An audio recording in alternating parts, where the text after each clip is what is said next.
주님께서 여러분과 함께 또한 사제의 영과 함께 마테오가 전한 거룩한 복음입니다. 주님 영광 받으소서.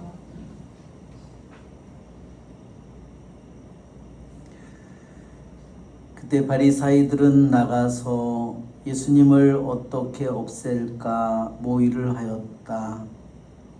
예수님께서는 그 일을 아시고 그곳에서 물러가셨다.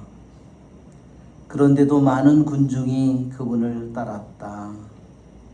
예수님께서는 그들을 모두 고쳐주시면서도 당신을 사람들에게 알리지 말라고 엄중히 이르셨다.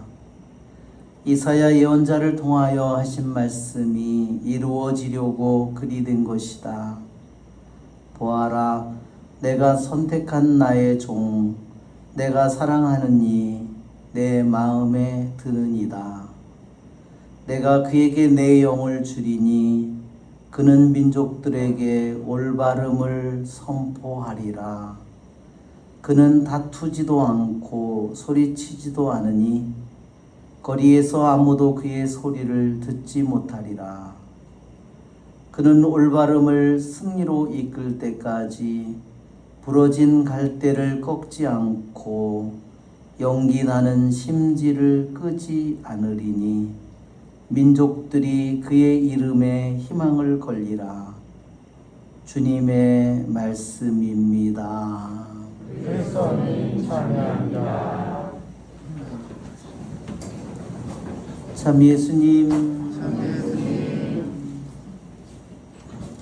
오늘 복음의 첫 기절은 바리사이들은 예수님을 어떻게 없앨까 모의를 하였다. 그리고 예수님께서는 그 일을 아시고 그곳에서 물러가셨다. 이렇게 되어 있습니다.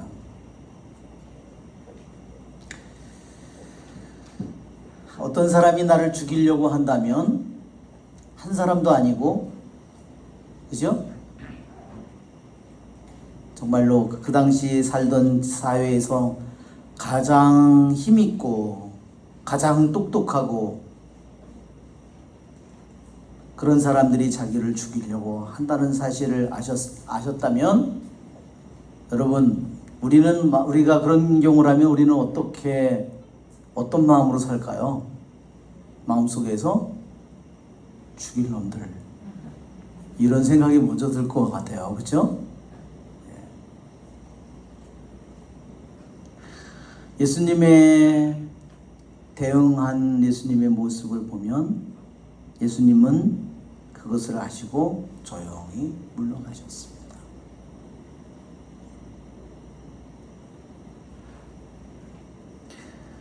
그러면서 이사야 예언서의 말씀을 우리에게 들려줍니다.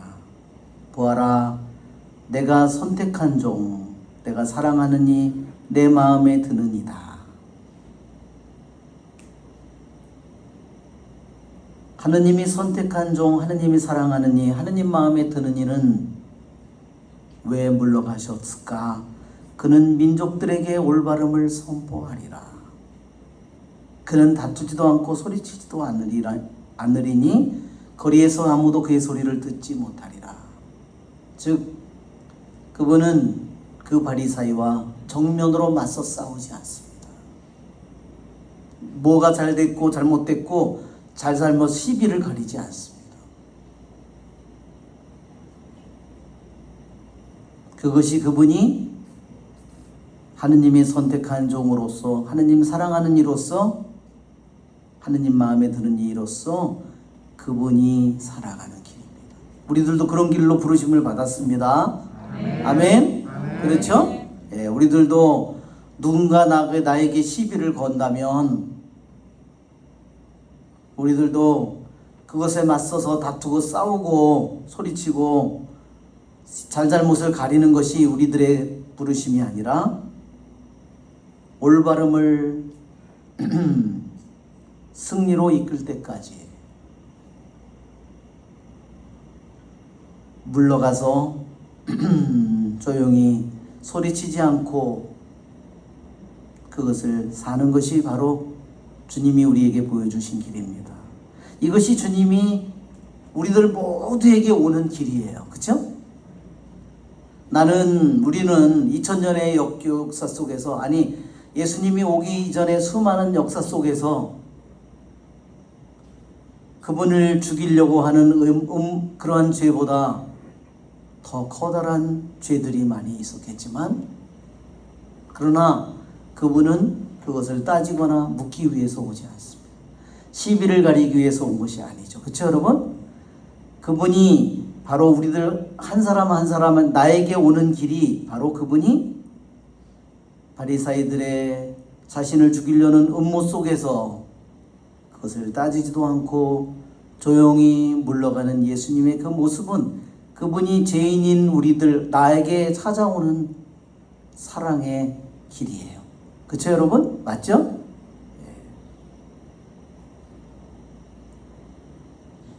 그렇지 않다면 죄인인 나에게 그분이 사랑으로 심판하지 않고 죄를 묻지 않고 나의 모든 죄의 시비를 가리지 않고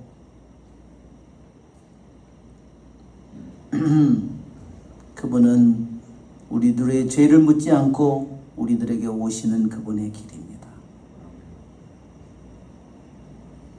그래서 그분은 내가 부러진 갈대라도 나를 완전히 꺾어버리지 않고, 내가 수많은 죄로 실망해서 내가 다 부러진 갈대처럼 됐다 하더라도 내 영혼이 이제 곧 불이 꺼지려는 그러한 올리브 기름 등잔과 같은 모습이 되었다 하더라도 그분은 나의 불을 끄기 위해서 오는 자가 아니라 마지막 순간에 정말 그 심지는 다 식었고 이제 심지 속에 불꽃이 조금 있는데 그 불꽃을 다시 살리기를 원하시는 분이 우리 주님의 이름입니다. 아멘. 그러기에 우리는 주님께 감사를 드립니다. 승리는 바로 그분을 통해서, 올바름을 통해서 우리에게 승리를 가져오실 분은 주님이십니다. 오늘은 갈멜산의 성모님 오늘 기념일입니다. 갈멜산의 성모님 현재 지금 프란치스코 교황님은요 아르헨티나에 거기 원래 사셨잖아요. 그런데 어느 날 그 사제 생활을 할 때 갈멜산의 성모님에게 자신을 봉헌했답니다. 언제 했냐면 갈멜 성모님 축일 전날 밤에 자정에. 그러니까 갈멜산 성모님 축 기념일에 자신을 봉헌한 거예요. 뭐를 봉헌했냐면요, 남미는 뭐를 좋아해요? 축구로 광이죠. 그래서 그 교황님이 남미 아르헨티나 축구팀 중에서 라자로가 아니라 그 불에다가 구워 석쇠에다가 라우렌시오 축구팀이 있대요. 그 아르헨티나에. 근데 그 팀을 우리나라에 뭐 프로축구 여러 팀이 있는 것처럼 그 라우렌시오 축구팀의 열렬한 팬이었대요. 말하자면 요즘 같으면 스페인 레알 마드리드라 이런 포르투갈 하여튼 좌우지간 정확한 건 아니지만 하여튼 좌우지간 아르헨티나에서 제일 인기 높은 축구팀이었는데, 프로축구팀이었는데 그거를 보는 거를 너무너무 좋아하셨대요. 그래서 그거를 성모님에게 봉헌했답니다. 축구 경기를 하면 적어도 몇 시간은 봐야 돼요? 2시간은 기본으로 봐야 돼요. 여러분 중에 여기도 보면 나는 이거를 너무너무 좋아하는 내가 텔레비전 프로그램인데 나 이거 포기 못한다 이러는 분들도 있을 겁니다. 아마 갈멜 성모님께서 짓밟으시기를 바랍니다. 네, 그렇죠? 안 된다고 하는 거 그런 게 있으면 안 되겠죠? 그래서 교황님이요, 그 아르헨티나 축구팀이 결승전인가 4강인가에 올라가는데도 그 경기를 보지 않았답니다. 거기 제가 그런 조항님 한 그 오래된 이야기입니다. 왜 갈멜산의 성모님이 이렇게 특별할까? 여러분 우리들이 한번 생각해 볼 필요가 있겠습니다. 루르드의 성모님 발현 아시죠? 벨라데타 성녀에게 나타나잖아요. 근데 한 17번인가 성모님이 발현을 하셔서 벨라데타 성녀에게 말하는데요. 마지막 발현 날짜가요 7월 16일이에요. 갈멜산 성모님 그 축일에 성모님 발현하셨어요. 그리고 파티마 마지막 성모님 발현하니 몇 월 며칠이죠? 예, 그렇죠. 이게 그 정도는 나와야죠. 5월 13일부터 5월 13일, 6월 13일, 7월 8월, 9월, 10월 13일. 거기에 뭐의 기적이 일어나는 거죠? 태양의 기적이 일어나요. 태양의 기적은 그때 1917년만 일어난 게 아니에요. 우리가 여호수아 전쟁을 할 때도 보면 해가 하늘에 멈춰 있게 해달라고 여호수아가 기도하죠. 해가 그냥 멈춰 있습니다. 가지를 않고. 그렇죠? 오늘 우리 또 그 히즈키야 왕이 수명을 할 때도 해치개를 몇 칸? 10칸 뒤로. 해가 안 돌아갔는데 그림자만 돌아갔을까요? 그건 사기지.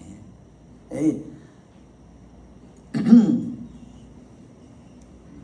그러니까 성모님께서는 이 7월 16일을 갈멜 성모님께서 특별한 날로 정하신 거예요. 이 날은 1251년에 말하자면 갈멜 수도자이고 총장인 시몬 스톡 우리 수도원장이 무릎을 꿇고 기도하는 중에 갈멜 성모님이 나타나셔서 그 뭐죠? 갈색 스카플라.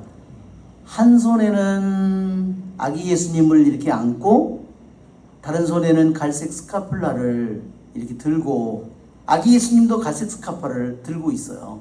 예, 양쪽에. 우리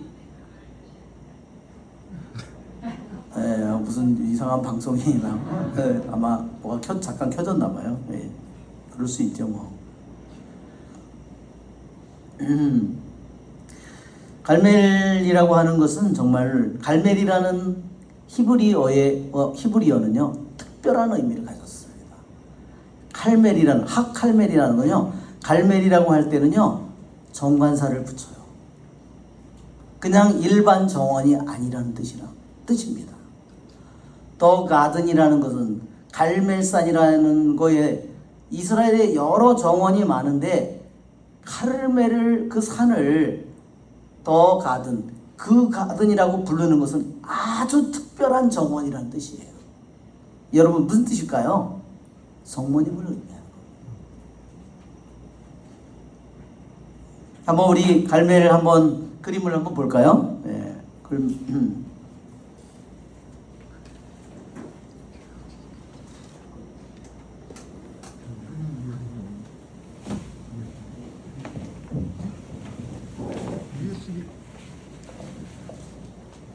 갈멜 USB를 안 줬나? 네, 이래요 제가.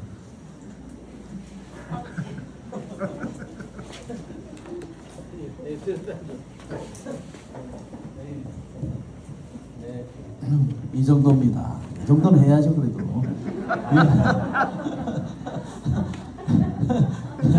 USB도 안 꽂고 지금 보여달라고 하고 있는 거예요. 정말 기가 막히네요. 성모님께서 야, 세상에 이런 일이 있구나 그러실 거예요. 갈멜산은 이스라엘에서 우리 PPT가 2개 있는데 지금 천장에 가서 붙어 있어가지고 좀 내려주세요. 조금만 내려주시면 더 천장으로 올라가는데 거기에 보면 이거를 어떻게 좀 어떻게 손을 봐야 되는데 이게 맨날 막 돌아가네요. 예. 아자, 에이. 왜 이게 안 나오는가 지금?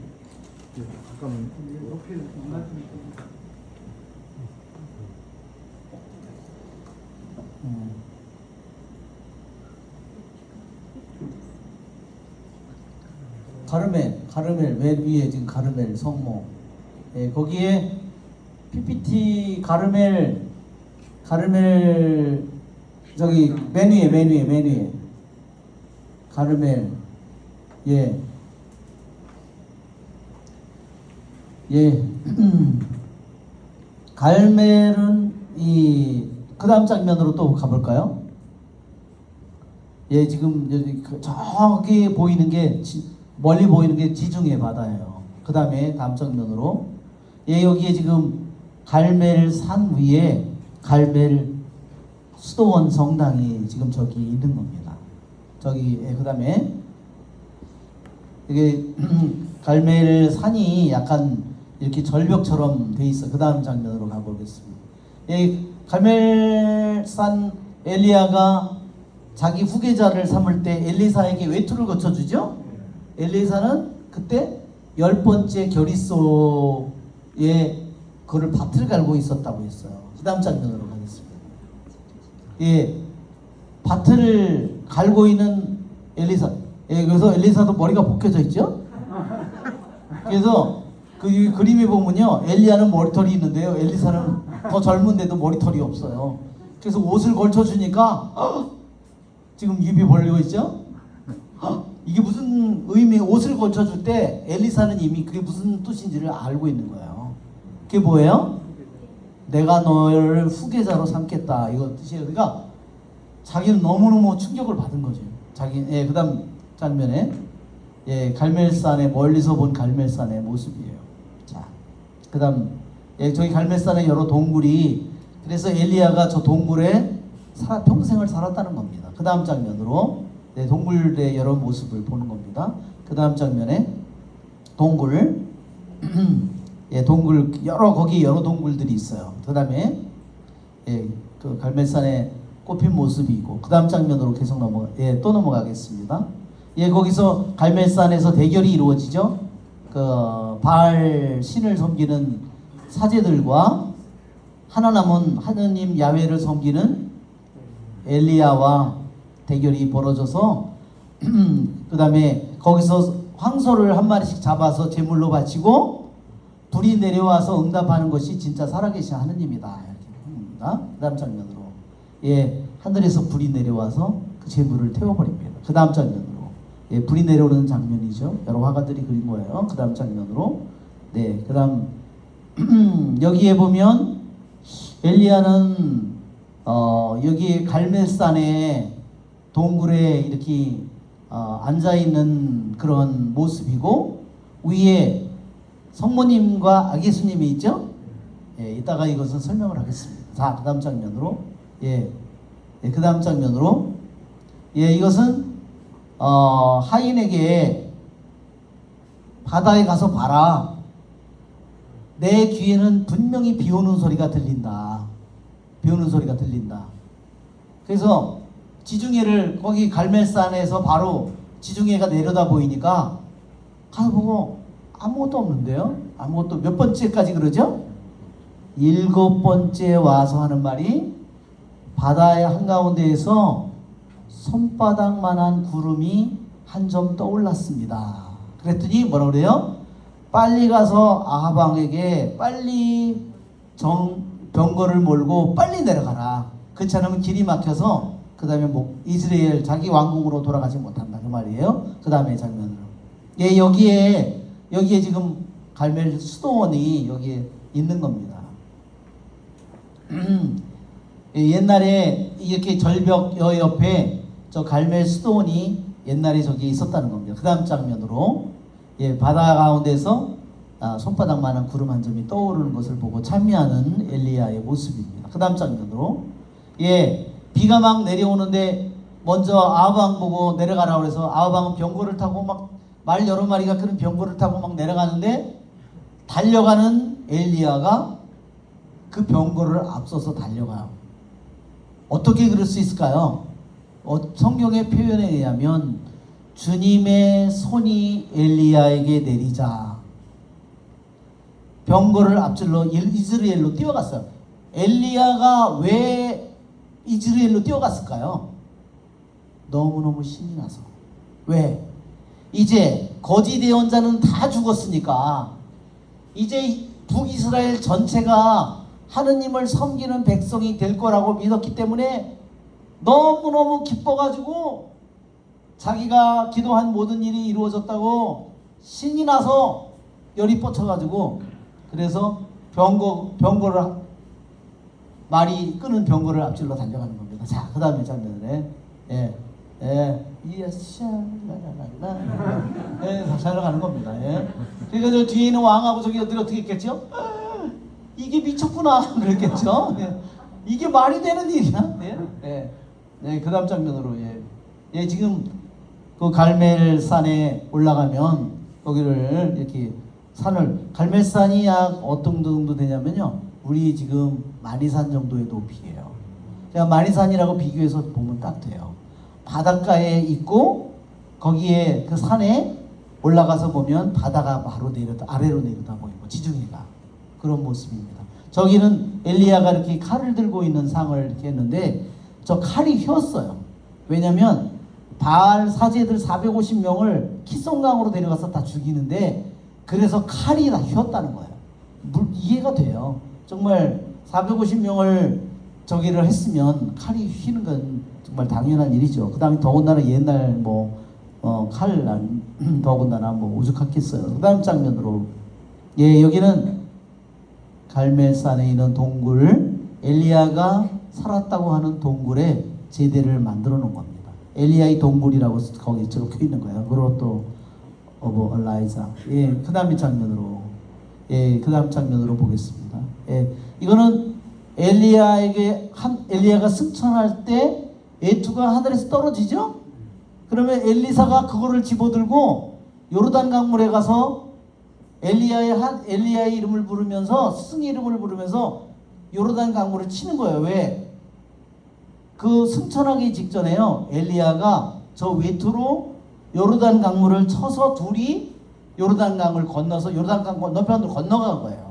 거기서 엘리야가 승천했기 때문에 다시 엘리사는 거기서 하늘에서 떨어진 외투를 집어들고 다시 엘리야의 후계자들이고 엘리야 예언자의 아들들이라고 부르는 예언자의 제자들에게로 돌아가기 위해서 자기가 요르단강을 다시 건너가야 되거든요.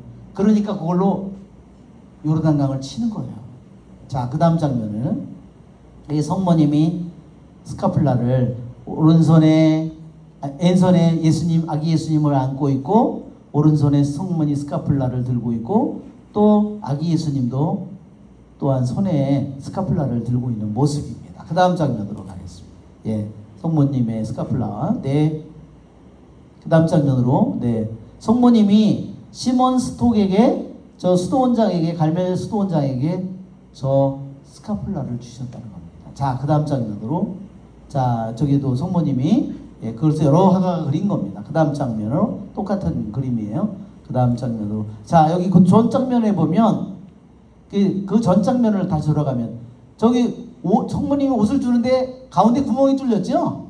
왜 구멍이 뚫렸는지 아세요? 저기요, 불씨가 떨어져가지고 빵꾸가 난 게 아니라요, 저기다 머리를 끼고 입는 옷이에요. 그러니까 말하자면 약간 길은 사각형, 직사각형 옷인데 팔 소매가 없는 옷이에요. 그러니까 입으면 어떻게 돼요? 목만 끼면 앞으로 이렇게 내려오고 뒤에 이렇게 내려오는 거예요. 그런 옷이라는 거예요. 스카플라의 원래 옷이 갈멜 수도자들이 입던 저런 옷이라는 거예요. 그러니까 앞뒤로 이렇게 긴 그런 옷이다. 아시겠죠? 무슨 뜻인지? 자, 그 다음 장면으로 그 다음 장면으로 보겠습니다. 그 다음 장면으로 그 다음 장면으로 그 다음 장면으로 네, 똑같은 것도 있고 그 다음 장면으로 네, 그 다음 장면으로 그 다음 장면 거의 뭐 예.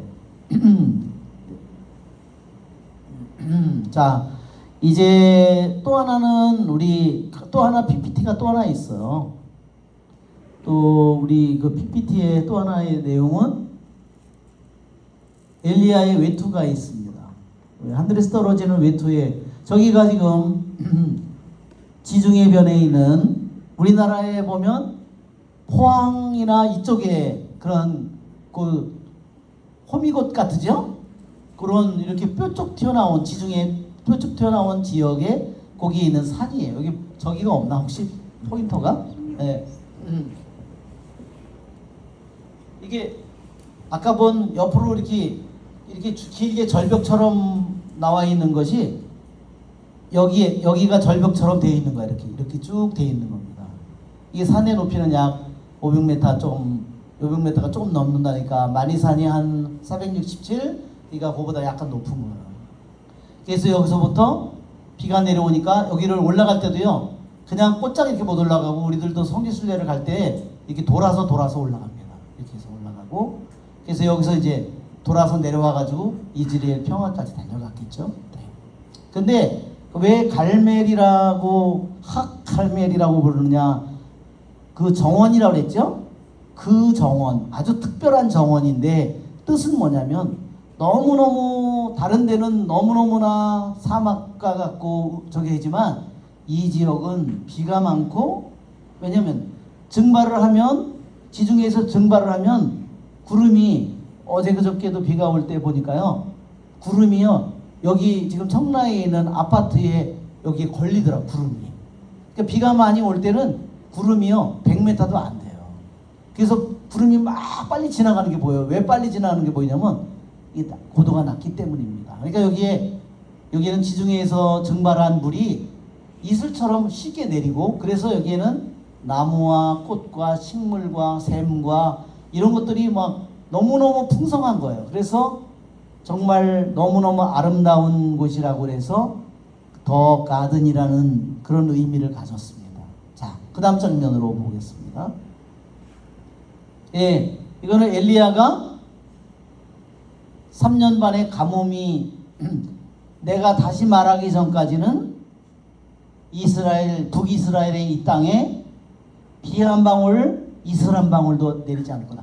사실 이슬 한 방울 안 내린다는 거는요, 인간의 힘으로 불가능해요. 그렇죠? 이슬 한 방울 안 내린다는 건 불가능합니다. 하느님이 막지 않는다면 불가능해요. 그래서 그릿 개울에 가서 까마귀들이 가져오는 저걸 가져다 먹습니다. 그렇죠? 그걸 까마귀들이 가져다 줘요. 까마귀들이 잘도 갖다 주겠다. 그렇죠? 까마귀는요 훔쳐 먹는 데는 선수예요. 까마귀가 저기 갖다 줬다는 거는요, 까마귀의 본성으로는 절대 불가능한 일이라는 겁니다. 하느님이 까마귀를 시켜서 특별히 하느님이 이걸 하지 않았다면요, 절대로 훔쳐가면 훔쳐갔지 갖다 준다는 건 불가능한 일이에요. 까마귀들이요, 여기 동네에도 보면 까마귀들이 아침에 다 일어나면요, 까마귀들이 울어요.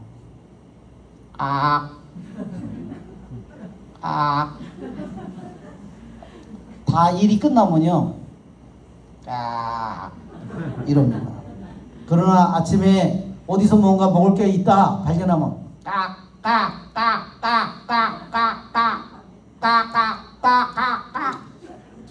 벌써 들으면 뭔 일이 일어났구나 딱 알아요. 우리가 들어도 저 새끼들이 무슨 급한 일이 생겼구나, 그 중요한 일이 생겼구나. 그죠?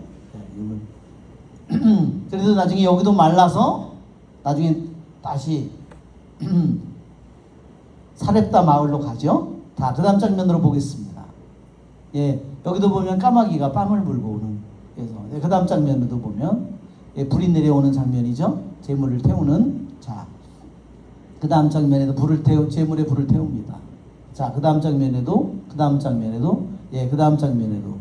외투를 거쳐주는 모습 아까도 나왔죠. 그 다음에 그 다음 장면으로 넘어가겠습니다. 외투를 거쳐주는 모습. 그 다음에 외투를 거쳐주는 여러 화가의 그림. 그 다음에 똑같은 그림이죠. 이거는 조각으로 만들어 놓은 여기 엘리야가 엘리사에게 외투를 입혀주는 그 다음 장면으로도 하늘에서 외투가 떨어지는 겁니다. 그 다음 장면에도 외투가 떨어져요. 그 다음 장면에도 엘리야가 특별히 뭐를 입었다 그랬어요? 낙타털옷을 입었다 그랬죠? 이거 아마 여기도 분명히 낙타털이 들어있을 것 같아요. 그 다음 장면에도 보면 외투가 계속 떨어지는 그림 여러 화가 그린 겁니다. 그 다음 그 다음 장면에도 그 다음 장면에도 보겠습니다. 여기서 엘리야는 무릎 사이에다가 얼굴을 묶고 이렇게 갈멜산 위에서 가서 봐라. 바다에 무슨 일이 일어났는지 이렇게 이것은 뭐냐면요. 기도하는 자세라는 겁니다. 정말로 간절히 하느님에게 기도하는 겁니다. 즉 그것은 뭐냐면 이제 모든 것은 정화되었고 그 다음에 이제 하느님의 뜻이 이루어졌고 그래서 바알 사제들은 모두 죽고 거짓 사제와 예언자들은 모두 죽었고 그래서 이제 그 정화된 땅에 이제 비가 내리는 겁니다. 3년 반이 무슨 뜻인지 여러분 아시죠? 3년 반이 무슨 뜻이에요?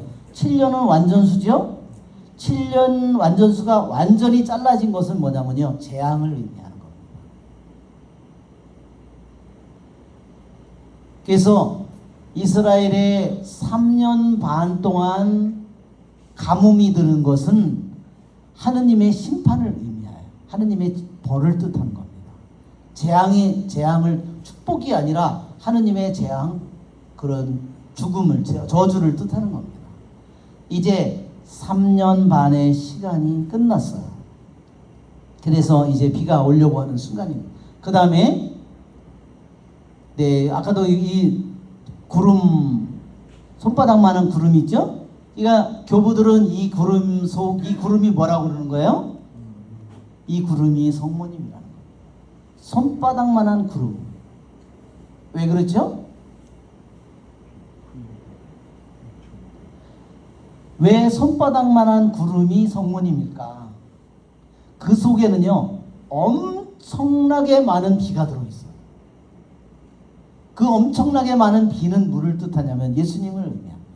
은총의 비예요. 은총 자체. 그 비는 비가 이슬이나 비가 내리지 않는 것은 하느님의 심판이고 구원이 없는 그 모습이에요. 3년 만에 인류의 모습이 역사가 그거예요. 그런데 비가 내리는 바다에서 구름 하나가 떠올랐는데 여기 보면 바닷물은요 먹을 수 없는 물이죠. 먹을 수 없는 쓴물이에요. 인간이 마실 수 없는 거예요. 구원이 없는 것을 의미하는 겁니다. 죄로 가득한 세상을 바다의 물이 의미하는 겁니다. 죄로 가득한 세상. 그런데 성모님은 거기서 성모님은 구름으로 있는 그 성모님은요 죄가 없는 성모님, 그 바닷물과는 상관이 없는 성모님의 모습을 얘기하는 거예요.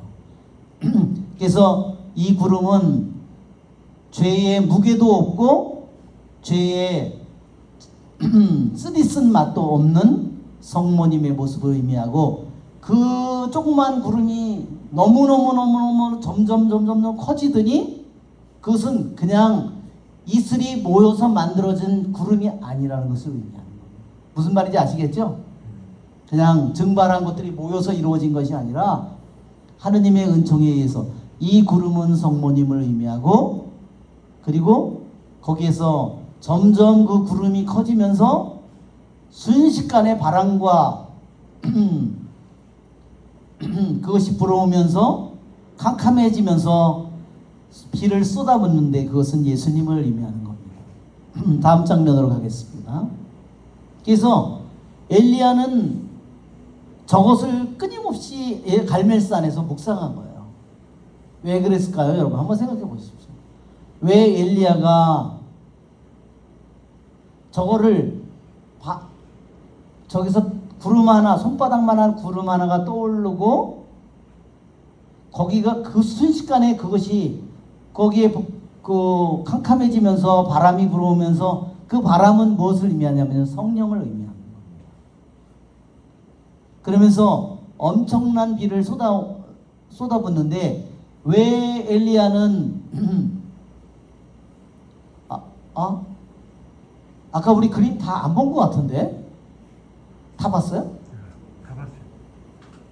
아멘. 이상하다. 다시 그림 아니야 이 그림인가 보다. 이 그림. 이 그림이네 지금. 근데 우리 다음 장면 넘어가 보겠습니다. 달려가는 아까 장면이죠. 그 다음 장면으로 엘리야가 동굴에 있습니다. 엘리야가 갈멜산에서 대결을 벌이죠. 여러분 갈멜산에서 대결을 벌이는데 그것은 왜 3년 반 동안 가뭄이 드는 그런 벌을 하느님이 내리셨을까? 엘리야는 왜 기도를 해서 그런 기도를 했을까? 한번 여러분 생각해 보세요. 북이스라엘이 섬긴 신은요, 하느님 야훼를 버리고 바알 신을 섬겼어요. 바알 신은 무슨 신이냐면요, 폭풍우의 신이에요. 비와 폭풍우의 신이에요. 그러니까 엘리야가 기도한 거예요. 하느님, 바알 신은 거짓신이라는 거를. 엘리야는 알죠? 온 나라 북이스라엘 백성은 왕서부터 왕이 데려온 이세벨 여왕이 바알 신을 다 데려왔잖아요. 바알 사제 450명, 거기에 여신인 아세라 400명, 850명이 북이스라엘의 자리를 잡고 나라의 녹을 받아 먹고 살고 하느님을 섬기는 야훼 예언자들은 다 죽였어요. 자, 엘리야가 기도하는 겁니다. 정말 바알이 비의 신이고 폭풍의 신이라면 네가 북이스라엘 땅에 그럼 비를 내려봐. 그것이 왜 엘리야가 하느님께 기도해서 왜 북이스라엘에 비를 내리지 못하게 했는지 그것을 얘기하는 겁니다.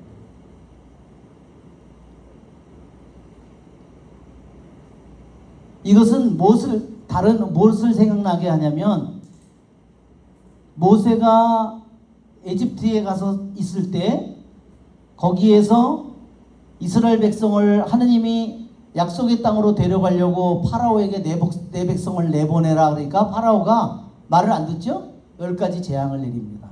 10가지 재앙을 내리는데 10가지 재앙이 다 뭐예요? 하나하나가 이집트의 신을 심판하는 겁니다. 물의 신, 파리의 신, 가축의 신, 말하자면 모든 개구리의 신, 그거는요 이집트에 다 하나하나마다 거기에 신이 있어요. 개구리의 신, 파리의 신, 역병의 가축의 신, 태양 신이 뭐예요? 파라오잖아요. 라. 이집트의 하트롤이라는 신, 이 모든 신들이 너가 이집트의 진짜 신이라면 이 물을 깨끗하게 만들어봐.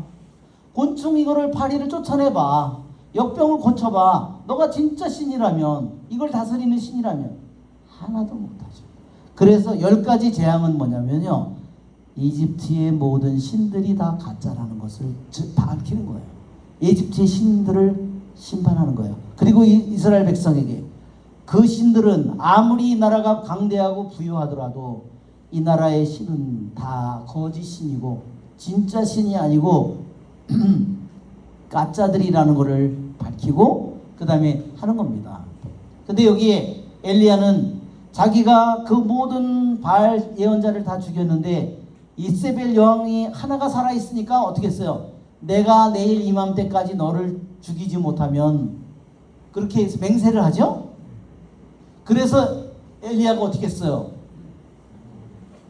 엘리야가 원래 같으면 그래 죽여라, 죽여, 그렇게 얘기해야 되는데 엘리야가 도망을 갔어요. 목숨을 살리려고. 그러니까 얼마나 쪽팔려요. 응? 자기가 그렇게 애를 써서 모든 일이 다 이루어져서 끝난 것 같았는데 자기는 너무너무 실망했어요. 이세벨 하나 그 여왕을 죽이지 못하는 한 자기는 자기가 일을 아무것도 제대로 내지 못한 걸 알았어요. 그래서 엘리야가 어떻게 하죠? 동굴에 가서 지금 삐진 거예요. 다 그 다음 장면으로 가겠습니다. 그 다음 장면에 동굴에 가서 숨어 있습니다. 예. 동굴에 가서 숨어 있죠? 아, 이렇게 살면 뭐하냐. 저 조상들보다 하나도 낫지 못한 놈입니다. 차라리 저를 죽여주십시오. 예. 막 그러죠? 그러니까 하느님께서 그럽니다. 엘리야야, 너는 여기서 이 동굴에서 무엇을 하고 있느냐? 저는 당신을 위해서 열정을 다해 일해왔습니다. 그런데 모든 사람은 다 바알 예전은 잔뜩 있고 하느님을 섬기는 야훼전 나 혼자 남았는데, 응? 나를 죽이려고 합니다. 이제 나는 더 이상 내가 하는 일도 싫고 모든 게 이제 끝났으니까 차라리 나를 죽여주십시오. 그렇게 엘리야가 말하자면 말하는 거예요. 그런데 하느님께서 넌 동굴 앞에 나와 서라. 그죠? 하느님은 바람 속에서도, 그 다음에 지진 속에서도, 그죠? 불 속에서도, 거대한 바위를 산산조각 내는 바람 속에서도, 지진 속에, 불 속에서도 하느님은 계시지 않았는데 아주 조용하고 여린 소리가 들려왔다 그랬어요. 그죠? 그러면서 하느님께서 말씀하시기를, 내가 북이스라엘에 바알에게 무릎을 꿇지 않는 몇 명을? 7,000명을 남겨두었다. 그렇게 말합니다.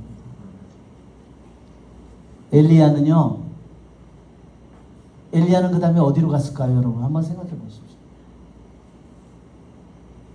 엘리야는 동굴에서 일생 내내 살았어요. 엘리야는 결혼을 하지 않았습니다. 구약에서 수많은 예언자와 사제와 수많은 사람들이 나오지만 끝까지 결혼을 하지 않는 자는 엘리야입니다. 엘리야는 갈멜산에서 숨어 살았습니다. 왜? 여기 갈멜산에 엘리야의 동굴, 엘리야의 샘물, 그러한 여기가 계속해서 전해 내려오고, 엘리야의 예언자의 뒤를 잇는 엘리야 예언자의 제자들, 요르단강 엘리사에게 그 모든 권한을 넘겨줄 때 끝까지 따라간 사람들이 엘리야의 예언자의 제자들인데, 그 사람들은 엘리야의 아들들이라고 알려져 있어요. 그 사람들은 어디 살았을까요? 그 사람들은 엘리야의 동굴, 여기에서 사는 거예요. 뭐를 기다리며 살았을까요? 엘리야는 마음속에 자기가 바알 예언자를 모두 죽이고 그래서 끝나는 게 아니다. 그 사람들의, 북이스라엘 사람들에게 또 다른 바알이 생길 거라는 거예요. 자기는 구원자가 아니라 진정한 구원자는 뭐예요? 주님이고, 주님을 우리에게 가져올 바로 동정녀를 기다리는 겁니다. 그것이 바로 조용하고 여린 목소리에, 거기서 하느님께서 엘리야에게 얘기해 준 거예요.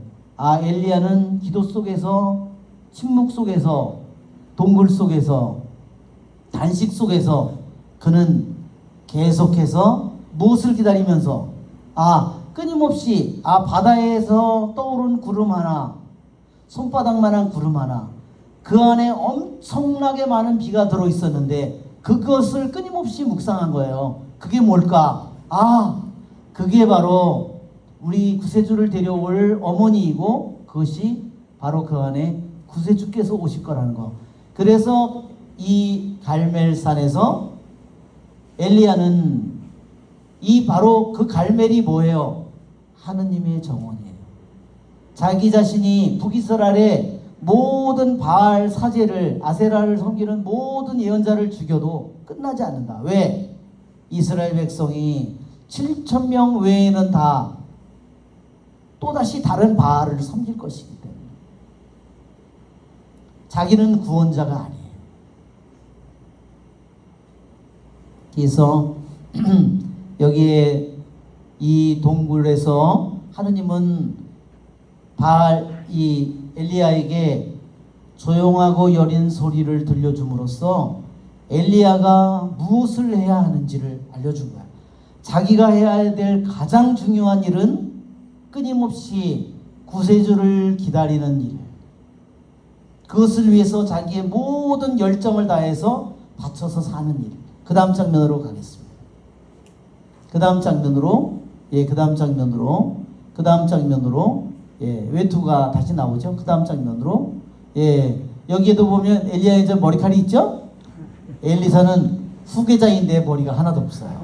그래서 애들이 놀리잖아요. 대머리야, 대머리야. 그래서 그러다가 죽었다고 그러잖아요. 그 다음 장면으로, 예, 그 다음 장면으로, 예, 여기는 엘리사가, 이거는 엘리사가 아닌 것 같은데, 그 다음 장면으로 가겠습니다. 예, 그 다음 장면으로, 예, 그 다음에 성모님, 예, 성모님, 예, 성모님, 예, 여러분 왜 이것을 보여주느냐면요, 외투를 왜 끊임없이 보여주냐면 엘리야가 자기의 모든 권한과 엘리야가 예언자로서의 모든 사명과 모든 직책과 은총을 엘리사에게 넘겨주죠. 성모님이 왜 시몬 스톡에게 스카플라를 줬나? 스카플라 저 왜 옷을, 갈멜 수도자의 옷을 왜 시몬 스톡에게, 수도원장에게 줬느냐? 그것이 엘리야가 엘리사에게 옷을 넘겨주는 것과 똑같이, 여러분, 엘리야가 엘리사에게 넘겨준 직책과 은총, 어떤 게 더 클 것 같아요? 성모님이 우리에게 주는 은총과 어떤 게 더 클 것 같아요? 성모님, 그렇죠? 그렇기 때문에 성모님께서 시몬 스톡 갈멜 수도원장에게 그 스카플라의 저 옷을, 그것을 수도자에게 넘겨주는 겁니다.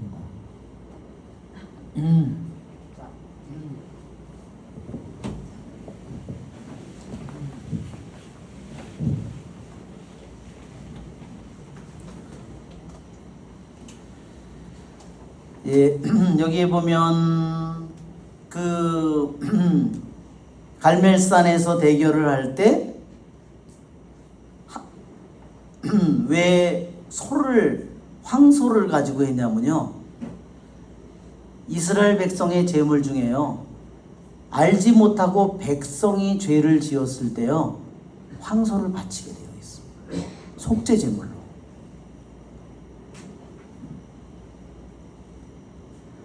하느님을 기쁘게 해드리는 제물이 아니에요. 유황을 섞는 그러한 제물이 아니에요. 기름을 뿌리는 제물이 아니에요. 속죄 제물이기 때문에. 그것은 뭐냐면, 유향과 기름을 뿌리는 것은 뭐냐면, 유향과 기름을 뿌려서 그것을 태울 때 향기로운 냄새가 나지만, 속죄 제물에는 유향과 기름을 뿌리지 않습니다. 하느님을 기쁘게 해드리는 제물이 아니에요. 속죄 제물이기 때문에. 그리고 제사를 바치는 시간에, 예루살렘에서 제사를 바치는 시간에 제물을 바칩니다. 그리고 왜 7번째 되느냐? 그래서 유대인들은 제 7번째 시대에 바로 구세주가 온다는 겁니다. 구약에서 7번째 시대는 7천년을 의미해요. 1000년, 2000년, 3000년, 4000년 이렇게 해서 구약에 말하자면 7000년에 예수님이 오기까지의 그러한 시간을 뜻하는 겁니다.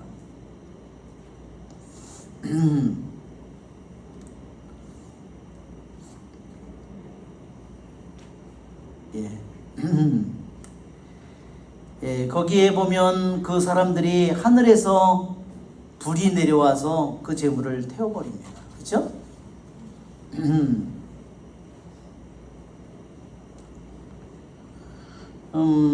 그때 백성이 외쳐요. 백성이 뭐라고 외치냐면 거기에서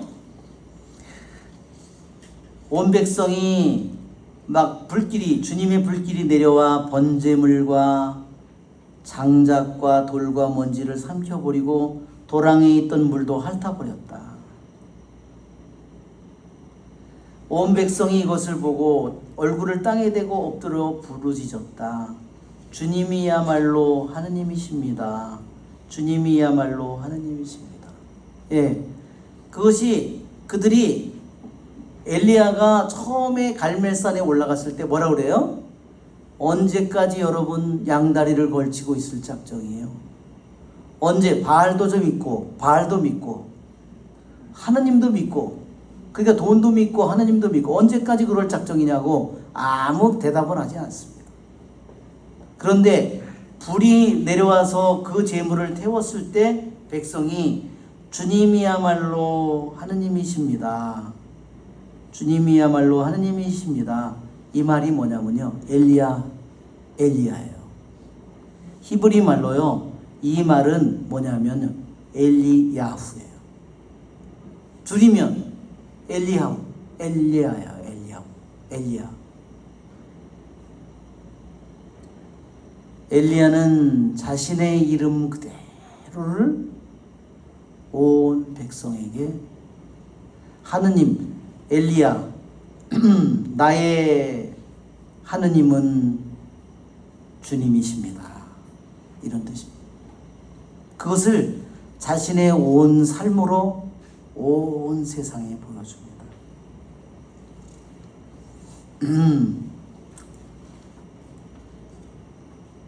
예, 우리는 엘리야라는 한 영혼은 왜 우리가 알고 있는 것처럼 에녹과 함께 죽지 않고 하늘로 올라갔어요. 그렇죠? 예. 엘리야는 살아있는 동안에 오직 무엇을 위해 살았어요? 온 백성의 회개를 위해서 오직 하느님만이 살아계심을 아무리 어려움이 있고 아무리 왕이 그 당시에 아합 왕이요 왜 이세벨 여왕과 결혼했는 줄 알아요? 이스라엘의 율법에 의하면요 이스라엘의 왕은 이방인 여자와 결혼 못하게 되어 있어요. 근데 왜 결혼했어요? 그 나라가 티로가 아주 부자 나라였기 때문에 정략 결혼을 한 거예요. 그러면 경제적으로는 어떻게 됐을까요? 부유해졌지만 뭐를 했어요? 대신 하느님을 잃었어요. 그래서 이세벨이 어떻게 됐어요? 하느님의 이름을 부르는 모든 사람을 다 죽여버립니다. 여러분 오늘날 우리가 살고 있는 시대에도 돈과 성공 때문에 하느님을 저버리는 영혼들이 얼마나 수도 없이 많은지 몰라요. 우리 이런 말 여러분들이 잘 알 겁니다.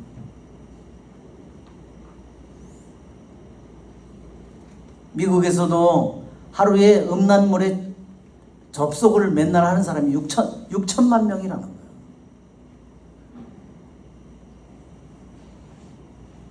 상습적으로 그렇게 하는 겁니다. 그것이 삶이에요.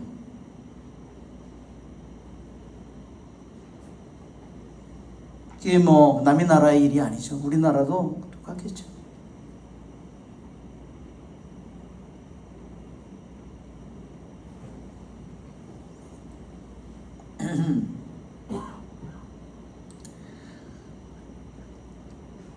네, 우리들은 이러한 시대에 주님께서 우리 엘리야 예언자에게 주신 말씀처럼 이스라엘의 북이스라엘의 남쪽으로 내려가는 길도요 다 막아놨어요. 하느님 야훼를 섬기는 내려가지 못하도록 2개의 황금 송아지를 만들어 놨을 뿐만 아니라 국경을 봉쇄시킨 거예요. 그렇지만 그렇게 끔찍한 어려운 상황 속에서도 하느님께서 말씀하시기를 바알에게 무릎을 꿇지 않는 7,000명을 남겨두겠다. 그것이 여러분 오늘날 우리 바로 여러분들에게 주님께서 하시는 말씀이에요. 알았죠 여러분? 이 시대에도 바알에게 풍요의 신에게 돈의 신에게 이 세상의 우상에게 무릎을 꿇지 않는 7,000명으로 여러분을 부르신 겁니다. 여러분 박수 한번 쳐야 되겠죠?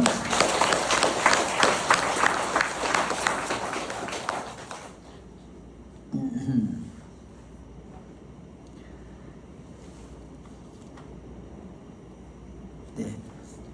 우리의 좋으신 주님을 찬미합니다.